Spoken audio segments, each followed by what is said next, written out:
Welcome to our online series of formation conferences entitled Sainthood and Spiritual Warfare During These Troubled Times. This program is hosted by the Archdiocese of Manila Office of Exorcism in collaboration with the Philippine Association of Catholic Exorcists. This video presentation is part 2 of talk number 8, on Discernment on Demonic Infestation of Places and Objects, to be given by Father Nonnette C. Legaspi, Chief Exorcist of the Diocese of Novaliches. For more information and update of conference schedules, please visit www.facebook.com/exorcismphilippines. Welcome to part 2 of talk number 8, on Discernment on Demonic Infestation of Places and Objects, by Father Nonnette C. Legaspi, Chief Exorcist of the Diocese of Novaliches. Good evening po sa inyo lahat. Let us begin with a prayer. In the name of the Father, and of the Son, and of the Holy Spirit. Amen. Saint Michael the Archangel, defend us in battle. Be our protection against the wickedness and snares of the devil. May God rebuke him, we humbly pray. And do thou, O Prince of the heavenly host, by the power of God, cast into hell Satan and all the evil spirits who prowl about the world, seeking the ruin of souls. Amen. Mary, seat of wisdom, pray for us. In the name of the Father, and of the Son, and of the Holy Spirit. Amen. Mapapansin po ninyo na mabilis ng kaunti ang pag-flash ng screen natin sa unang bahagi. Hindi po naman kayo dapat mag-alala dyan dahil pwede po naman nating i-pause yung video para basahin ang mga nakasulat sa screen. Or, better still, kunan po ninyo ng picture. Meron din pong link para sa document format ng talk natin in English under the description below. Also, to maximize the space, hindi ko na lang po isiningit ang video ko na nagsasalita. It also saves time sa video editing work po. Tatalakayin natin ngayon sa ikalawang bahagi ng talk ang pagkilatis sa mga kaso ng pamumugad. Sa onset o simula ng diabolical influence, meron pong dalawang antas o yugto na tayong maituturing. Una ay ang dormancy phase. Tulad ng pinapahiwatig ng salitang dormant, sa yugtong ito ng pamumugad, ang masamang espiritu ay tahimik at tila natutulog. Walang naranasang gulo o extraordinary phenomena ang mga residente o mga may-ari ng bahay o mga bagay-bagay na may pamumugad na ng espiritu. Ang masamang kapangyarihan o authority ay maaaring naangyayahanan sa nakaraang panahon o kumapit na sa lugar, sa isa o ilang mga tao o mga bagay. Binanggit na natin ang mga pamamaraan kung paano maaaring manghimasok sa human affairs natin ang masamang espiritu, hindi ba? Kung nakapasok na ang mga ito sa ating affairs, may ituturing na ang preternatural power ay present na. Pero tahimik lamang ito at naghihintay ng provocation. How can the residents keep the evil spirits at bay o manatiling tulog? Again, by living virtuous lives and keeping themselves in the state of grace. Nakakatulong kung Catholic family ang residents if they have their house and living quarters sacramentally blessed by a Catholic priest. This is a clear gesture kasi that the residents exercise their moral authority over the property, invoking supernatural authority to dominate in the place. Ano po bang ibig sabihin natin when we said naghihintay lang kasi sila, itong mga evil spirits, ng provocation? And why would they stay even after the Catholic priest's blessings? Kahit dormant ang authority nila sa lugar, they stay or yung influence nila ay nananatili for various reasons. Una, maaring may ritual na padugo na isinagawa noong ginagawa ang bahay, meaning sila na ang nauna sa lugar. Kaya sometimes homeowners experience some strange phenomena during the ritual blessing of a Catholic priest. dahil napoprovoke ang evil spirits. Ikalawa, maaring mayroong ibang occult practices na naganap noong una sa lugar na directly nag-invite sa mga evil spirits. Maaring seances, satanic rituals, spiritist healings, or spell casting, at iba pa. At ang ritual blessing ng Catholic priest ay hindi naman tahasang patungkol sa pagpapalayas ng mga naanyayahang masasamang espiritu. True, the priest may invoke the protection of God and in fact may act with moral spiritual authority over his flock or his parishioners and their property. But those spirits invited by the previous owners or even by the temporary occupants were most likely not commanded to leave, or even if they were commanded, dahil possessive and cunning ang evil spirits, they don't easily leave without a fight. And yes, sometimes they pretend to leave by being quiet for a while habang nagbe-blessing, or even for some time after the blessing, a week or two, maybe. Pero maaari din silang magparamdam ng retaliations sa mga residents later on. For example, I once blessed a house. Wala pa akong faculty as exorcist noon. Kaya when I silently commanded the evil spirits to depart from an attic room sa bahay na yon, soon nagkaroon po ako ng mga kalmot sa braso ko. Within the very same period of time na nasa attic ako. Yung physical retaliation was actually directed to me kahit na non-resident ako. Ikatlo, a third possible reason for evil influence to stay is the predominant sinful disposition of one or a few of the residents, or a predisposition to a sinful lifestyle. At ang sistema niyan, yung mga may habitual disposition to sin at sinful lifestyles pa, ang walang nararamdamang paniniil ng evil spirits, kahit na maaaring sila rin ang dahilan ng pamumugad ng evil spirits. Sa kanila kasi may strong attachment ang influence. Madalas na nating narinig ang mga ganitong linya ng tanong, Father, bakit kung kailan pa kami naging devout Catholic as a family at saka pa dumating ang maraming pagsubok? Well, let me say that is a good sign.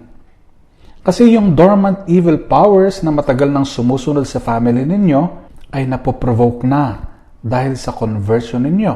O hindi kaya natataranta na sila dahil nagtatangka na kayong kumawala sa kanilang grip. So, gagawa sila ng mga pamamaraan para ma-discourage kayo in turning over your lives to God. Yung tinatawag ninyong pagsubok, pwedeng galing kay God yan to test your commitment and your faith. Pero pwede din galing sa kalaban yan, their way of retaliating. I say it is a good sign dahil there is only one clear direction for you, and that is towards loving and serving God wholeheartedly. Yung ikalawang yugto ng demonic influence ay ang haunting phase.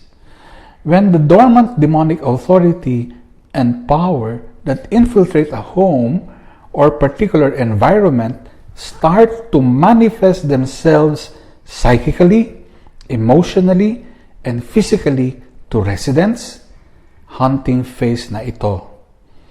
At may iba't ibang grado o antas ang manner of attacks, palala ng palala.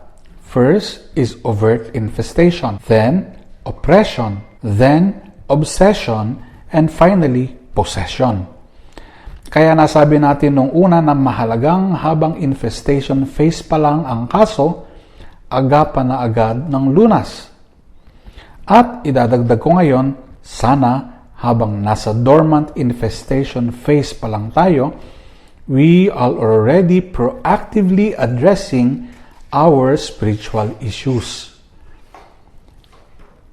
Suriin natin ngayon ang mga tinatawag nating dormant infested objects.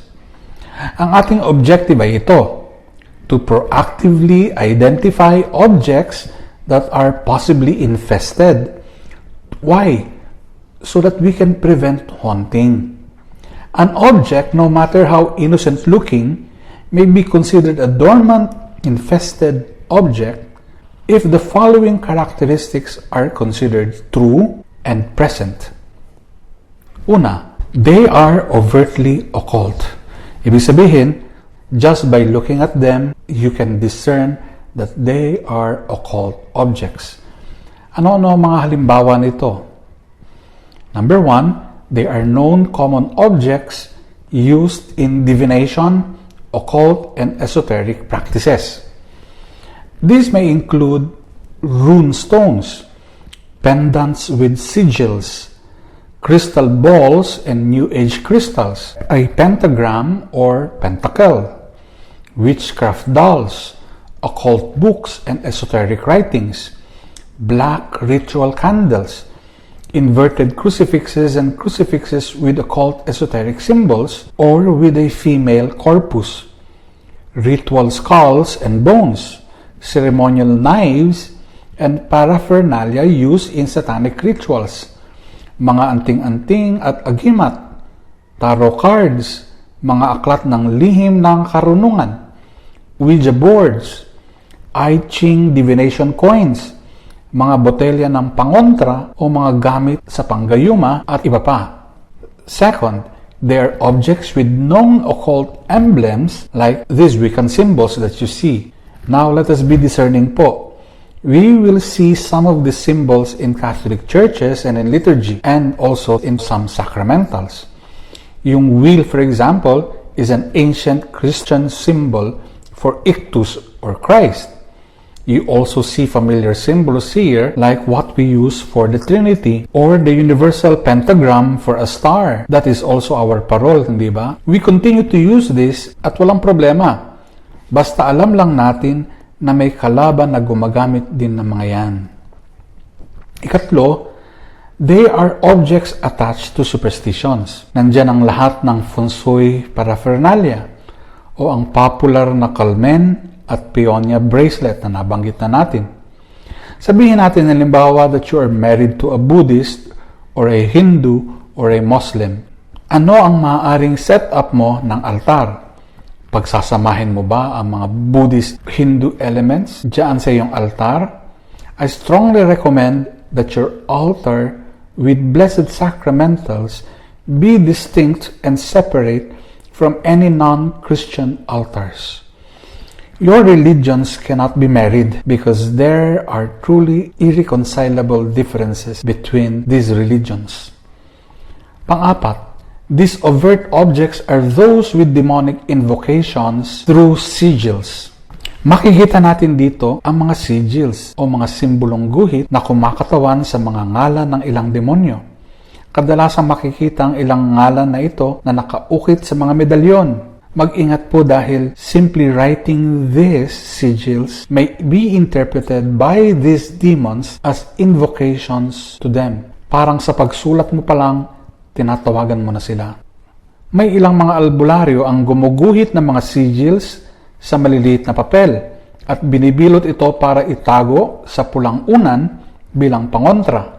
Hindi man nila nalalaman ang pagtawag sa saklolo ng mga demonyong mas malalakas ang makatataboy lamang sa mahihinang uri ng mga demonyo. Ang ikalawang uri ng katangian ay ang covertly occult. Anong covertly occult? Yung mga hindi mo madaling makilala bilang occult objects. Ano mga halimbawa? Una, yung mga unmarked and innocent objects. Katulad halimbawa ng kandila. Ang mga kandila ay ginagamit din sa Luciferian at satanic rituals to signify the light of Lucifer. Dulot daw nito ang enlightenment sa pamamagitan ng flame of desire or black flame of divine consciousness and the fiery pit. Mayroong iba't ibang pakahulugan kasi ang mga kulay nito. Halimbawa, ang black para sa kapangyarihan, for self-liberation, wisdom, and destruction. Ang puting kandila para sa higher consciousness and intelligent articulation, astral and spirit mastery, healing, compassion, and knowledge. Ang pulang kandila naman para sa kayamuan, flame of desire, vampirism and blood, war and aggression, love and strength of will. Ang yellow candle naman for physical vitality, health, and solar warmth. Ang green para sa earth, nature, mastery of our physical and carnal realms, at saka kayamanan. Ang pink or rose para sa feminine and goddess invocation. It also refers to motherhood. Ang asul para sa spirit and divination. Another of the innocent objects ay yung kalis o yung kopa. Bagamat gamit din ito sa Catholic Mass, ay maaring sumagisag ito sa mga aspeto ng kamalayan na naisa sa katuparan sa laman. Sumasagisag ito kay Leviathan na umaahon mula sa kailaliman. Umiinom ang mangkukulam mula sa kopa sa katapusan ng ritual bilang hudyat ng pagkumpirma na may isa sa katuparan na sa laman ang kulam.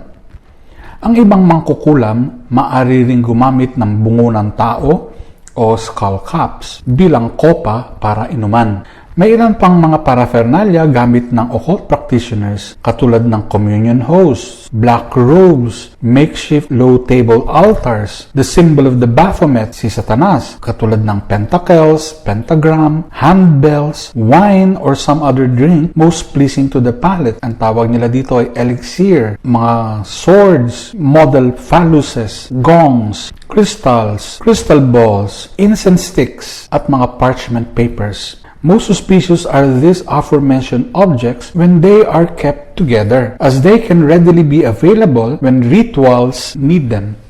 Some people say they keep them only as personal effects or as a hobby. I would consider simply keeping them as a red flag when demonic oppressions or obsessions are already overtly manifested. Ikalawang bagay tungkol sa mga covert occult objects ay yung mga common objects. Yung una, di ba, mga unmarked, innocent objects. Ang ikalawa ay yung mga common objects naman. Kahit anong bagay ay maaring gamitin na mangkukulam sa ritual. Lalo tigit na mabisa di umano ang personal items na pagmay-may-ari ng intended target. Halimbawa, a shirt, a bracelet, a ring, a handkerchief, any piece of clothing, or even a strand of hair, or a photo, or a piece of paper with the name of the target written on it, with a few recitations of spells, at syempre merong mix ng sorcerer's body fluids like blood or saliva para ma-enhance ang evil power. Yun, mas merong ugnayan ang mangkukulam sa victim kapag ka meron siyang mga ganitong gamit ng kanyang gustong kulamin. The most surprising discovery sa sorcerer's arsenal of use ay yung mga Christian Bibles. Kuminsan ay merong biblical concepts na ginagamit sila para ma-mediate ang occult powers. Halimbawa, sa hoodoo spellcasting, meron silang instructions na knock 3 times on the floor and say, "Peter, Rock of Christ, open the gate." Then, tatawagan nila ang thirsty spirits lost in purgatory to bear witness as you bind and confound this person or that person.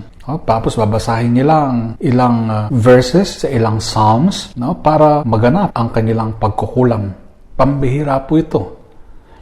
Ikatlo, mga human acts. Now, these are also covertly occult. Sa Biblia, mayroong mga halimbawa ng mga bagay-bagay na nagtatamo ng pagpapala sa halip na sumpa. Halimbawa, sa Acts 19, verses 11 to 12, sinasabi, "So extraordinary were the mighty deeds of God accomplished at the hands of Paul, that when face cloths or aprons that touched his skin were applied to the sick, their diseases left them, and the evil spirits came out of them." Mga face cloths, mga panyo, at aprons ay mga ordinaryong gamit ng tao. Hindi naman pag-aari ni Pablo ang mga ito, pero tinaglay ang supernatural authority ng Diyos, kalakip ang malalim na pananampalataya ng tao. Ginawang posible ng Espiritu Santo na dumaloy ang pagpapala sa pamamagitan ng human gestures. Halimbawa, ang paghipo sa balat ni Pablo ng panyulito para gumaling ang mga may sakit. Matatandaan na noong hinipo ng babaeng dinurugo ang laylayan ng damit ni Jesus, isang pagpapatunay ang kanyang gesture na gusto niyang gumaling. Walang taglay na mahika ang tela, galing lamang sa faith ng babae at sa kapangyarihan ng Diyos ang kanyang paggaling. Similar faith, both publicly and privately lived, may have occasioned the benediction of objects that merely touched the skin of St. Paul. Gayun din naman, ang maaaring maganap sa kabaligtaran ng blessing, ang sumpa. Maaaring ma-mediate ang evil influence through human gestures. Halimbawa, ang paghalik sa anting-anting, ang pagbulong sa agimat, ang pagkilos sa loob ng iginuhit na pentagram. Ito ay ilan sa mga halimbawa kung saan nabavalidate ng masasamang espiritu ang paniniwala ng occult practitioner. Kaya nagiging mabisa ang pagsalakay ng kapangyarihan ng evil spirits. Isang teorya ko at ng ilang exorcists ay ito. If something had been used to commit a heinous crime, for example, a gun, kutsilyo, o pera, etc., covertly or overtly committed in the name of a false religion or a pagan belief, yung odds of these objects being infested are high indeed. Now, how do we discern demonically infested objects? Mayroong kalakip na preternatural signs ang mga cursed infested objects.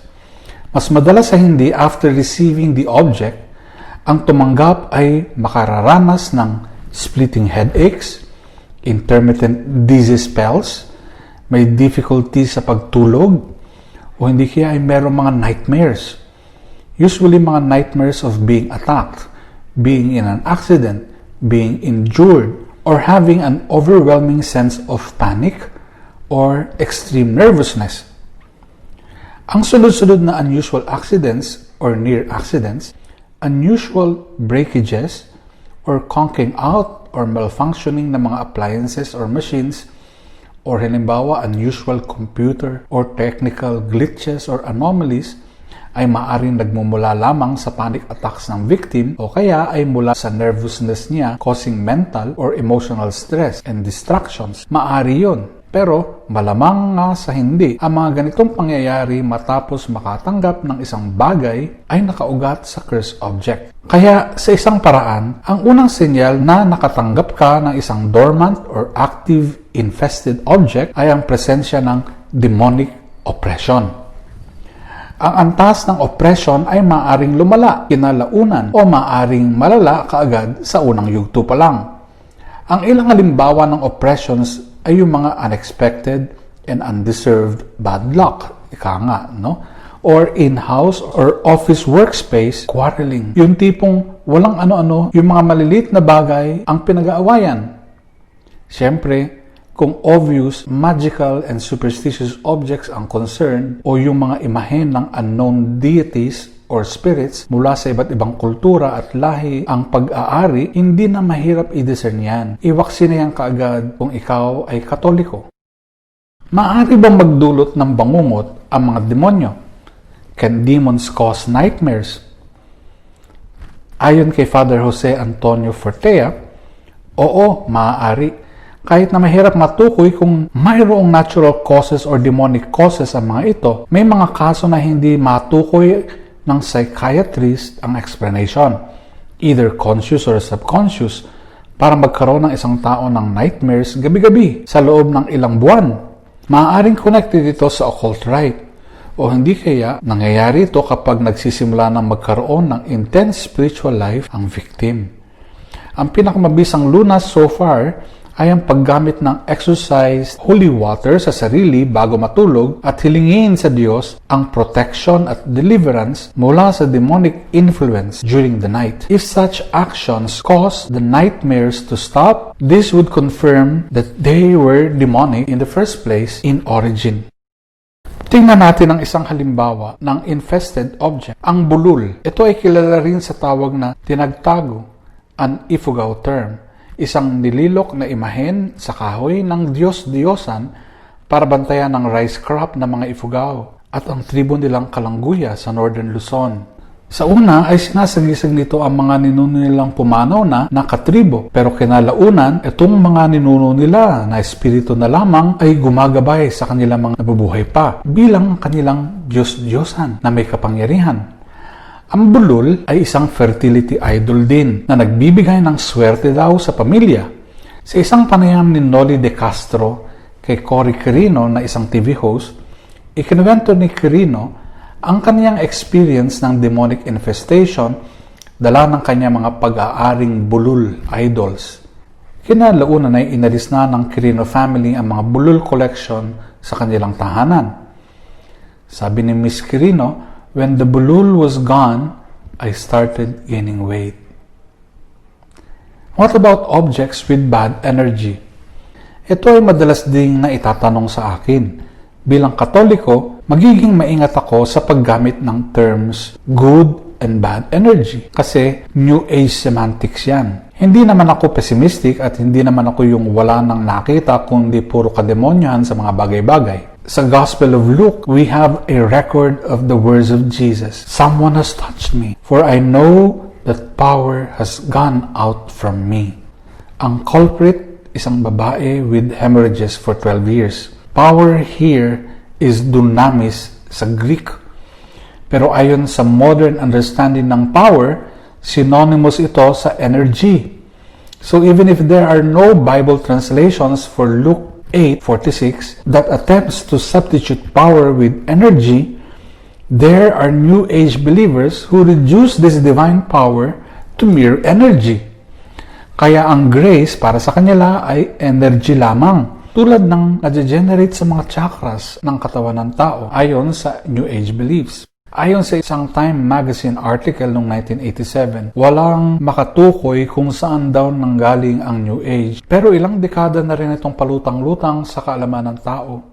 At marami sa elementong nakapaloob dito tulad ng faith healings, fortune telling, ang transmigration of souls ay ilang siglo nang pinapractice ng mga tao. Ang layunin ng New Age movement ay ang madala ang tao na ma-rediscover ang God within us all. It is thus a religious movement na nakasentro sa self, sa pag-worship ng God of forces at pag-promote ng Aquarian Gospel of Jesus Christ. Pero wag tayo malinlang. Ang New Age Jesus Christ ay hindi ni minsan, noon hanggang ngayon, ang nag-iisang Kristo. Hindi siya Diyos. Si Alice Bailey, isang New Age prophetess di umano, ay nagsasabing mayroong totoong avatar of synthesis.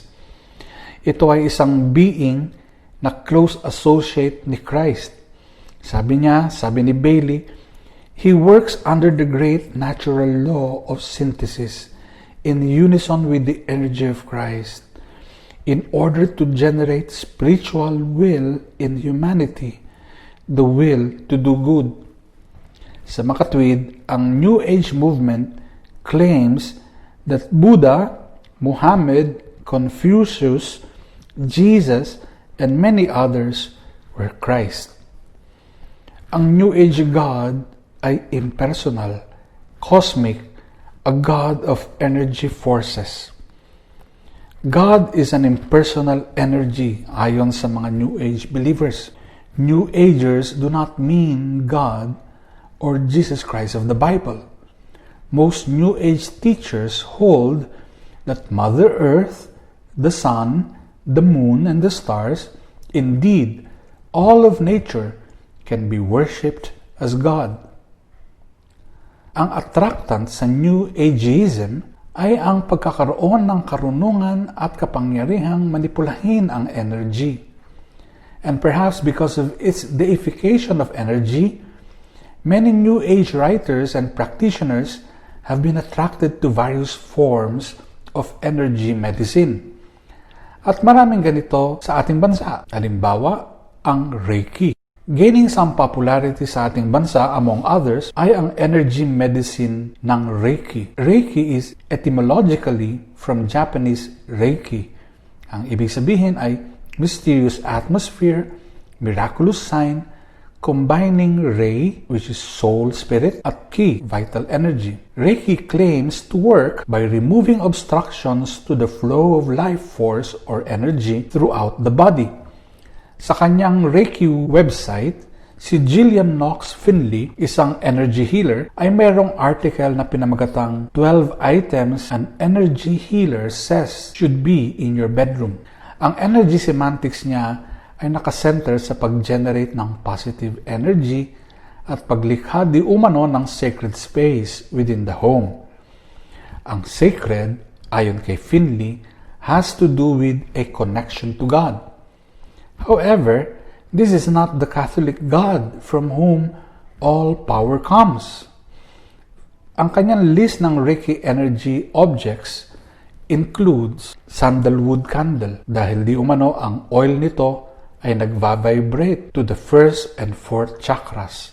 Ang yoga blanket, isang gamit para ma-declare ang sacred space. Ang meditation cushion or unan. Sage para sa cleansing ng negative vibes, mga power animals, mga spiritual companions di umano. Ang Tibetan bowls because chakras recognize their vibrations. Mga inspired reading materials, mga feathers, at rose stones, halimbawa ang rose quartz or crystals. Tanong, is Reiki a non-religious form of healing? Sinasabi nila, non-religious daw ito, kaya harmless. Hindi po totoo na walang kaugnayan ito sa relihiyon. It is religious. Ang founder ng Reiki ay si Mikao Uzui, isang Japanese whose teachings aim was to provide a method for students to achieve connection with the universal life force energy that would help them in their self-development. Ang history ng Reiki ay na-reconstruct ng mga followers ni Usui para maging appealing sa Western world. Pero nakuha ni Usui ang kaalaman tungkol sa Reiki mula sa Buddhist religious book entitled Tantra of the Lightning Flash. Ayon kay Takata, isang follower ni Usui, si Usui raw ay na-inspired sa kwento ni Jesus Christ na nagpapagaling gamit ang kanyang mga kamay. Noon lamang 1994, it was publicly known na ang Reiki pala originated from Gautama Buddha when the original manuscript of Uzui was found. Noong March 2009, ang Committee ng Doctrine of the United States Conference of Catholic Bishops ay nag-issue ng document guidelines for evaluating Reiki as an alternative therapy, kung saan they declared that the practice of Reiki was based on superstition, being neither truly faith healing nor science-based medicine. So, can the objects used in energy medicine be considered infested? There are many schools of energy healing under various labels. Halimbawa, ang biofield energy healing, spiritual healing, contact healing, distant healing, Kido, therapeutic touch, Reiki, Qigong, or even pranic healing. When there are underlying concepts that involve connecting with, aligning with, or channeling a universal life force, which may be termed as prana, ito yung Sanskrit word for life force or vital principle, or ki, which is natural energy, life force, or energy flow, or any other term other than the Christian God, that alternative healing modality is suspect.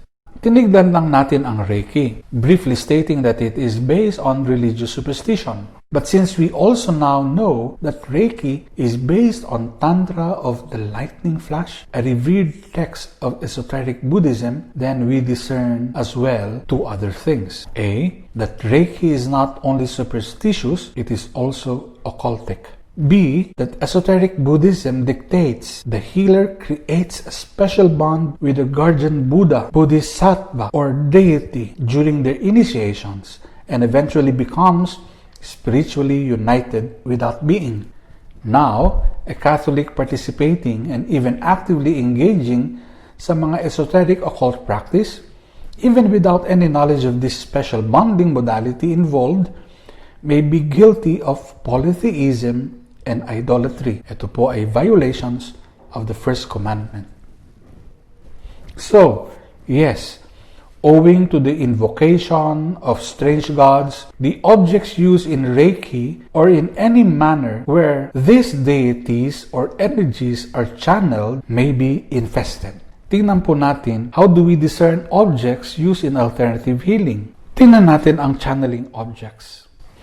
Channeling, manipulating, and balancing the universal life force is the basis of most alternative healing methods. Hence, the liberation team involved sa mga cases ng infestation, oppression, and obsession must have at least an average knowledge of the alternative healing modality used on the victim. Ang manipulation at balancing na ito ay naroon din sa Chinese geomancy, kilala sa tawag na feng shui. Feng shui uses energy forces to harmonize individuals with their surrounding environment. Ayon kay author Belinda Henwood sa aklat niyang Feng Shui, and I quote, "Just as acupuncture, chakra balancing, or shiatsu massage can adjust the flow of energy in the body, so can Feng Shui adjust the flow of energy around us. The qi must flow not too quickly and not too slowly, and will stagnate or become destructive if it is blocked. Additionally, the yin and yang, the female and male components of qi, must be in balance." End of quote. Ayan ang ayon sa isang Feng Shui master. Tingnan natin ang mga local albularyos at yung kanilang mga ritual objects. Karamihan sa mga albularyo ay gumagamit ng herbs. Wala hong problema doon. Kung totoong herbs ang ginagamit ng alum or tawas, ng coconut oil at iba pang mga substances sa kanilang panggagamot. Sa maraming pagkakataon, ang mga albularyo ay gumagamit din ng mga dalangin, mga chants at supernatural cures, lalo na para sa kaso na mayroong supernatural causes. Meron silang sariling bersyon ng Catholic sacramentals, langis, kandila, asin, tubig, mga dalangin, ritual gestures, exsufflation or pag-ihip, at iba pa. Meron din silang sariling bersyon ng exorcism rituals at iba't ibang pamamaraan ng pakikipag-usap sa possessing spirits sa pamamagitan ng channeling at mediumship. While some may argue that our local folk healers and albularios only base their healing principles at the least on the therapeutic properties of actual herbs and at its worst on superstitious beliefs, the numerous documented interviews of these healers say something more. May isang manggagamot sa probinsya ng Camarines Norte na pinipilahan ng mga may sakit dahil sa umano'y kakaibang sikreto ng pagpapagaling. Hindi raw kasi siya nag-iisa sa panggagamot na ito dahil may kasama pa siyang hindi tao at hindi nakikita. Patatalabi ng bisa ng misteryo ng albularyo. Iba ang halina ng bayan ng Basud sa Camarines Norte. Nakakaengganyo ang ganda ng kalikasan. Pero ang patuloy na dinadayo daw dito sa Barangay Baktas ay isang albularyo. Sa ngayon po ang nararamdaman ko basta na lang ito tumubo. May nararamdaman ako high blood. Kung anong nararamdaman ng mga anak ko, pinapagamot ko rito. Lahat sila'y umaasa na malulunasan ang kanilang karamdaman sa pamamagitan ni Mang Rafael. Pero nababalot daw sa misteryo ang albularyong ito. Kung nagpupunta dito araw, kung saan galing pa yun, nagtsatsaga sila magpupunta dito para magpagamot lang. Kakaiba daw ang paraan ng albularyong ito dahil mayroon siyang kasama sa panggagamot. Mga nilalang na hindi nakikita o sa salita ng mga Bicolano, mga taong lipod. 20 anyos daw noon si Mang Rafael nang siya ay mahulog mula sa puno at nawalan ng malay tao. Nang magkamalay, hindi niya mawari ang kakaibang nararamdaman. Agad siyang nagpatingin sa albularyo at natuklasan na sinaniban daw siya ng taong lipod na nagpakilala bilang si Badong. Gusto raw ni Badong na makatulong sa mga may sakit sa pamamagitan ng panggagamot at ang gagamitin na instrumento ay ang katawang tao ni Rafael. Mula noon, sinubukan ng manggamot ni Mang Rafael. Tutulungan daw ako na gagamutin yung ulo ko pero manggagamot niya katulad niya ganito. Nang lisanin ni Badong ang katawang lupa ni Mang Rafael, sumanib naman daw ang isa ring engkanto at nagpakilala naman na siya ay si Dr. Manuel. At kapag nararamdaman na daw niyang nanlalamig ang kanyang buong katawan, Sinasapian na daw siya ng taong lipod. Handa ng manggamot, susuriin ang pulso at mga daliri ng pasyente at nalalaman na daw niya kung anuman ang sakit nito. Painumin ng malamig na tubig yan. Gayunman, tila hindi na umano hihiwalay kay Mang Rafael ang espiritu ni Dr. Manuel na nagpapabalik-balik daw ang pagsanib sa kanyang katawan. Hanggat may pasyente, walang tigil daw ang pagsanib ng mga taong lipod sa katawang lupa ng albularyo.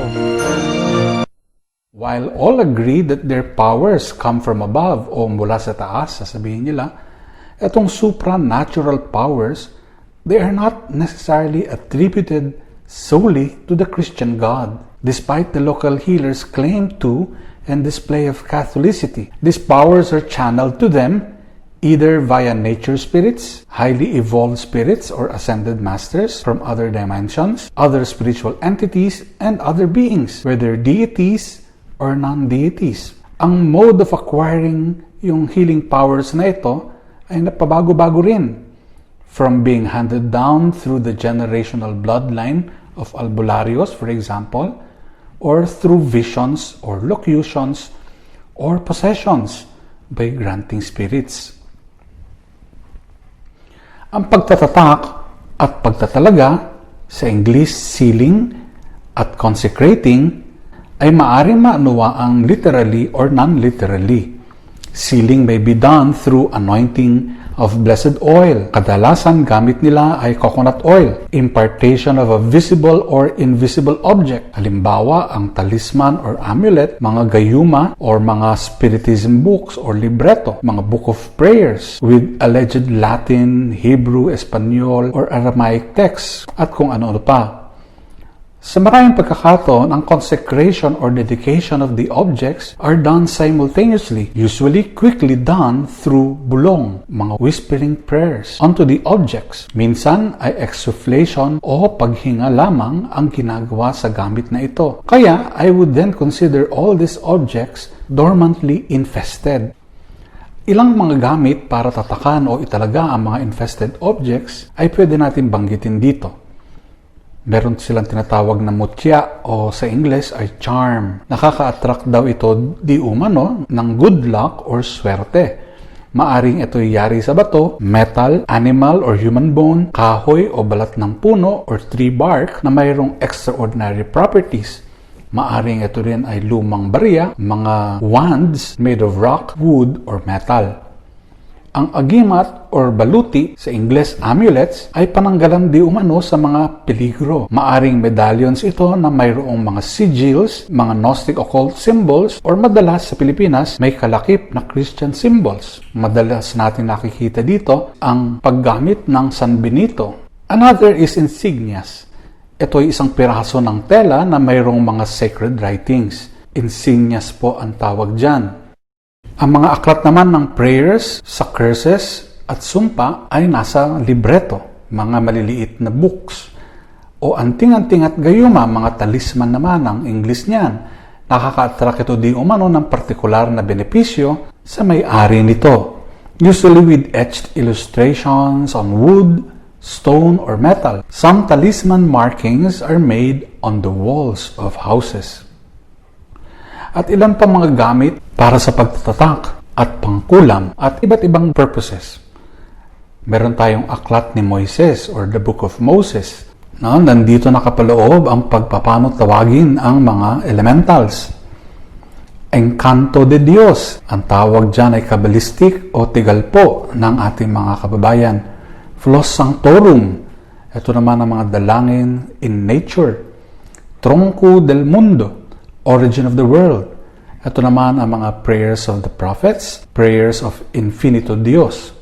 Karunungan ng Diyos. Ito raw dito nakapaloob ang secret life of Jesus and His apostles. At mga prayers for various illnesses. Ang testamento ni Adan, history of the church, ang nakapaloob dito. At ang lahi ni Adan at yung mga secret names.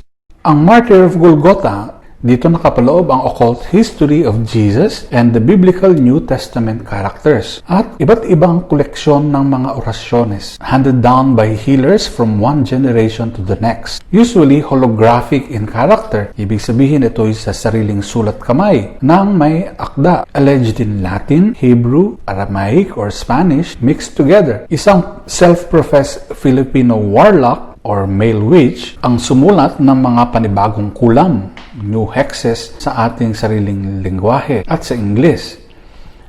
Ang nasasamang pagtatalaga o pagtatatak ay maaari ring gampanan kahit wala ang mga gamit na nabanggit hanggat naroroon ang elemento ng pagkilala at pasasalamat sa mga espiritu, masamang pagtatalaga at pagtatatak ay nangyayari.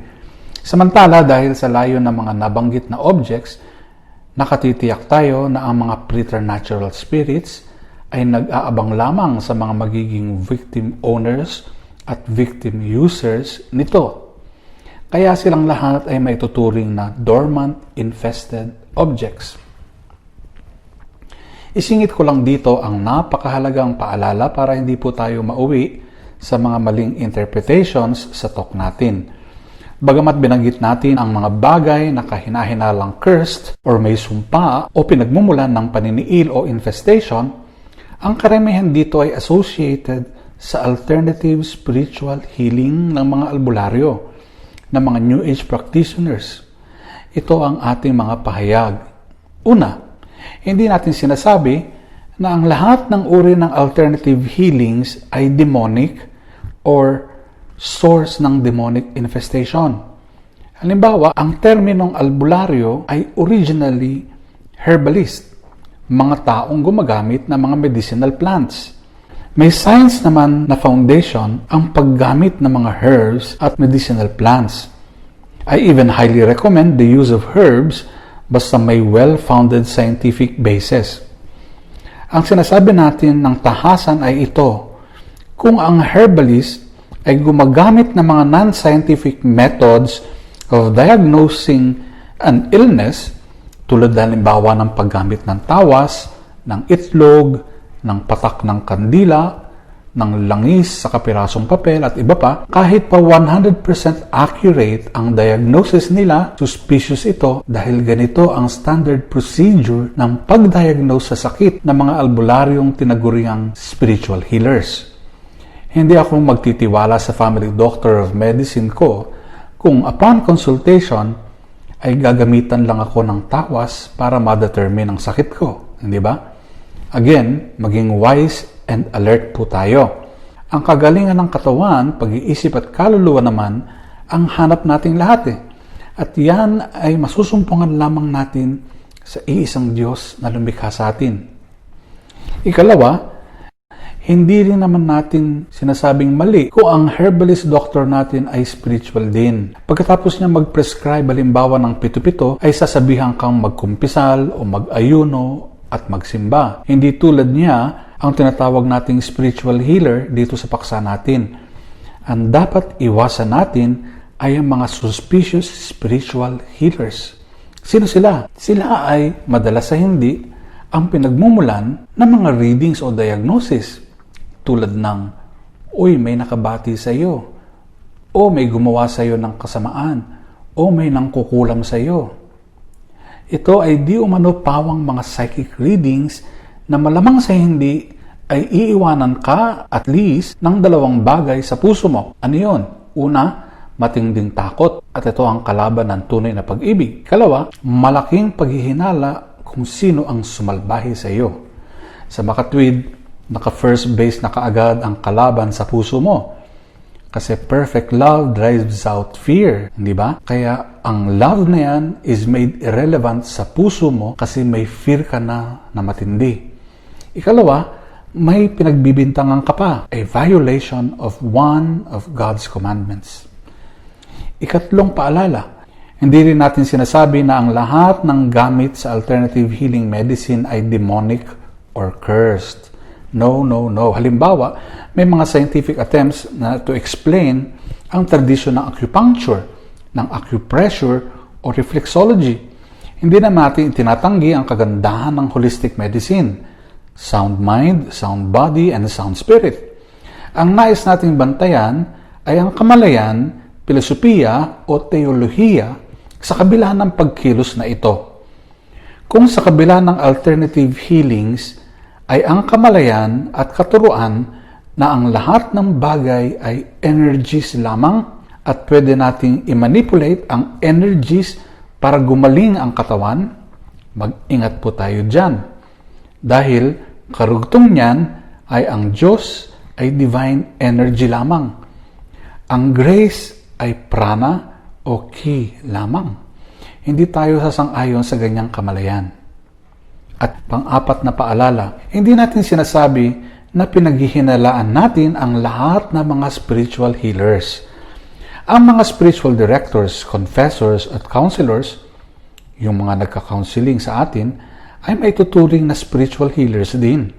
Mahalaga na may kaalaman muna tayo sa background nila bago tayo magkonsulta sa mga so-called spiritual healers, di ba?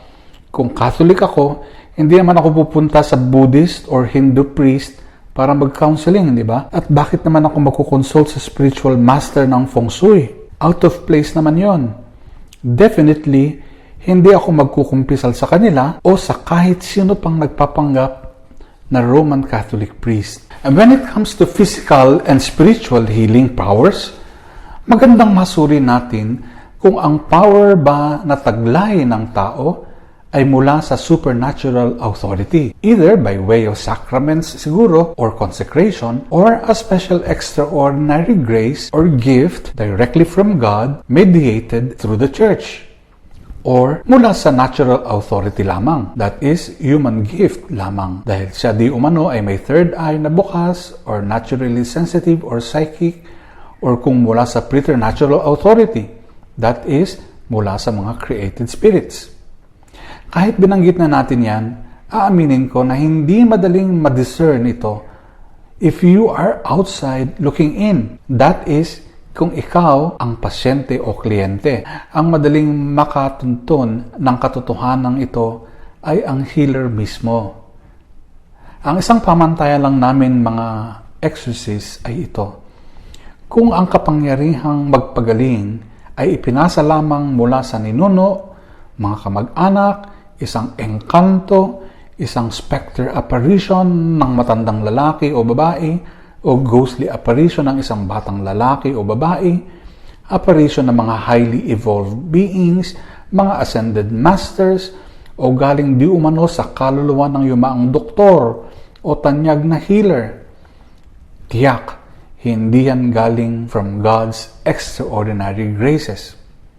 Bakit kanyo? Kasi itong mga saints, due their holiness of lives, were actually given these graces as direct favors from God, without need of any medium. Kaya kahit pari pa siya o madre, kahit devout Catholic pa siya, at may suot na rosaryo sa leeg, may Santo Niño sa kanyang altar, pag naghihiling, kung ipinasa lang sa kanya ang kapangyarihan, suspicious yun. Kung minsan, dahil sa isang traumatic experience or accident, a survivor may emerge from the experience or accident with a surge of so-called psychic sensitivity, or, as some call it, extrasensory gifts. In all likelihood, natural gifts po ang mga ito. As such, they do not necessarily come directly from God. Unless, of course, if God planned that you figure in an accident or a tragedy para lang bigyan ka ng gift. The usual experience kasi ay God grants you graces para pag may trahedyang dumating, God's graces will be enough for you. In your weakness, therefore, God's graces make you strong. Ang sound advice natin palagi sa mga may natural gifts is to be God-centered and live holy lives para po hindi ma-sequester ng mga preternatural spirits ang gifts na ito and to therefore manipulate these gifts for their sinister ends. At mayroong mga tao realizing that they have some degree of natural sensitivity or some psychic giftedness, kasi talagang mayroon pong ganyan mga naturally gifted since birth, who aspire to further these abilities through occult esoteric practices. Halimbawa, kung dati-dati ay may intuition ka lang ng mga presences of evil spirits, ngayon nakakakita ka na at nafe-feel mo pa sila. Paano nangyari yon? Kasi siguro noong bata ka, naglaro ka ng Ouija board. Now, evil spirits manifest themselves to you kasi ikaw na ang kapamilya nila. Kaya nga mga familial spirits ang tawag natin sa kanila. Or you engaged, probably, in a series of non-Christian meditations where you connected with so-called highly evolved beings, giving you your mission in life to heal and be a good person helping others. Maganda naman, very encouraging, kasi parang harmless, ano? In fact, makakatulong ka pa nga sa wholeness of life ng mga tao. Pero remember, the end does not justify the means. At ito pa, kasama sa so-called highly evolved beings or ascended masters ng ilang occult practitioners are our Catholic saints, tulad ni Padre Pio o ni Santa Teresa de Calcutta. In fact, most New Age followers also consider Jesus and Mary as one of those highly evolved beings along with non-Christian personalities. Kung hindi ka tanggap-tanggap, natawanan lang natin ang mga earthquake drills natin sa opisina, no? Noong bago mag-lockdown, in preparation for the big one, yung big earthquake, na hinihintay natin pero ayaw naman natin dumating, no? Gayun din, hindi ka tanggap-tanggap na hindi natin seryosohin ang mga warnings na ito tungkol sa maaaring maging personal, spiritual, and physical disasters na sasapitin natin kung hindi tayo magbabantay laban sa mga preternatural machinations and affairs. Sana po ay magbantay tayo laban sa mga paniniil ng masasamang espiritu sa ating buhay at sa ating paligid. Maraming salamat po. Let us end with a prayer. In the name of the Father, the Son, and of the Holy Spirit. Amen. Remember, O most gracious Virgin Mary, that never was it known that anyone who fled to your protection, implored your help, or sought your intercession was left unaided. Inspired with this confidence, we fly unto you, O Virgin of Virgins, our Mother. To you do we come, before you we stand sinful and sorrowful. O Mother of the Word incarnate, despise not our petitions, but in your mercy, hear and answer our prayers. Amen. In the name of the Father, the Son, and of the Holy Spirit. Amen.